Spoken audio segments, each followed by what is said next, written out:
مقبول امریکی fast food chain Burger King نے اپنا نباتاتی اجزاء سے بنا برگر اس ہفتے متعارف کرایا۔ اس کے ساتھ ہی اپریل فول کے آئیڈیا پر بنا ایک ویڈیو اشتہار بھی نشر کیا گیا جس میں گاہک فرق محسوس کیے بنا بغیر گوشت کے برگر کھا رہے ہیں۔ سلیکن ویلی میں واقع امپاسبل فوڈز کمپنی کچھ عرصے سے برگرز کے لیے ویجیٹیرین کباب بنا رہی ہے۔ اس کے چیف ایگزیکٹو پیٹ براؤن کہتے ہیں کہ بڑے پیمانے پر گوشت کی پیداوار کے ماحول دوست نہ ہونے کے حوالے سے آگہی بڑھ رہی ہے۔ زیادہ صحت بخش، مزیدار اور ماحول دوست مصنوعات کی مانگ میں بڑا اضافہ ہوا ہے، اور جب یہ شروع ہوا تھا اسے دیکھتے ہوئے آج اس مانگ کو پورا کرنے کے لیے ہونے والے کام کو دیکھنا بہت حیرت انگیز ہے۔ سوال یہ ہے کہ کیسے گوشت پسند کرنے والوں کو ان ذائقے دار گائے کے گوشت کے برگر سے ہٹایا جائے جس کے وہ عادی ہو چکے ہیں۔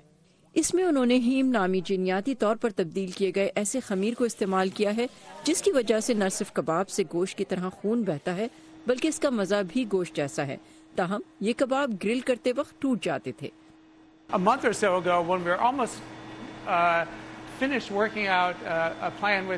تو مہینہ بھر پہلے جب ہم برگر کنگ کے ساتھ اپنا منصوبہ مکمل کرنے کے نزدیک تھے تو ہمیں شکایت آئی کہ 5% کباب ٹوٹ رہے ہیں۔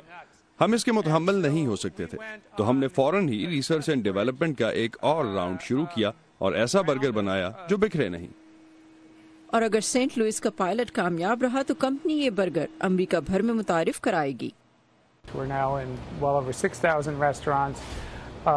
اس وقت یہ برگر 6000 سے زائد ریسٹورانٹس میں کھلائے جا رہے ہیں۔ اگر برگر کنگ کی لانچ حسب توقع رہتی ہے تو ہم اسے امریکہ بھر میں لے جائیں گے، جس سے 7000 مزید ریسٹورانٹس اس نباتاتی اجزاء سے بنے برگر کو پیش کرنے والوں میں شامل ہو جائیں گے۔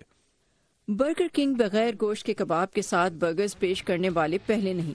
کارل جونیئر نے اپنا ویجیٹیرین برگر جنوری میں متعارف کرایا اور میکڈونلڈز اپنا سویا سے بنا برگر سویڈن میں ٹیسٹ کر رہا ہے، اور نیسلے انکر ڈینیل برگر کو یورپ میں متعارف کرا رہا ہے۔ زلسٹا ہوک کے ساتھ صبا شاہ خان، وائس آف امریکہ۔